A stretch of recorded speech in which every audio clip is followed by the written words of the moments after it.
அஸ்ஸலாமு அலைக்கும் friends, welcome to my channel. So நாங்கள் ஊட்டி என்ட்ரு ஆனதுமே எங்கள் ரூமில் இருந்த வியூ இது தான். பார்க்கவே ரொம்ப அழகாக ஏதோ குட்டி குட்டி வீடு சொப்புச்சாமா மாதிரி அழகழகாக அங்கங்கே வச்ச மாதிரி இருந்துச்சு. ஸோ ஊட்டி என்ட்ரானுமே ரொம்ப பெரிய சந்தோஷம் என்னென்னா, கொஞ்ச நேரத்தையே செம்மையாக மழை பெய்ய ஆரம்பிச்சிருச்சு. அது என்னமோ மழையே எங்களை ஊட்டிக்கு வர வைக்கிற மாதிரி ஒரு ஃபீல் இருந்துச்சு. எனக்கு எப்பயுமே மழையை பார்த்தா பயங்கர சந்தோஷமாயிடும். ஸோ இந்த வாட்டியும் அப்படி தான். ரொம்ப நேரம் நான் பால்கனிலே தான் இருந்தேன், மழையை ரசிச்சுக்கிட்டே தான் இருந்தேன். ரொம்ப சந்தோஷமாக இருக்கும். எப்போல்லாம் நான் மழையை பார்க்குறேனோ நான் அப்படியே இறங்கிடுவேன், மழையில் நனைய ஆரம்பிச்சிடுவேன்.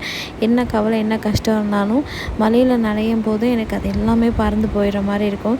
ஸோ ஊட்டி வந்ததுமே மழை பெஞ்சது பெரிய ஏதோ பிளெஸ்ஸிங் மாதிரி ஃபீல் ஆச்சு. ஸோ உங்களுக்கும் இதே மாதிரி ஃபீல் இருந்துச்சுன்னா கண்டிப்பாக கமெண்டில் சொல்லுங்கள். வீடியோ பிடிச்சிருந்தா சப்ஸ்கிரைப் பண்ணி சப்போர்ட் பண்ணுங்கள். தேங்க்ஸ் ஃபார் வாட்சிங்.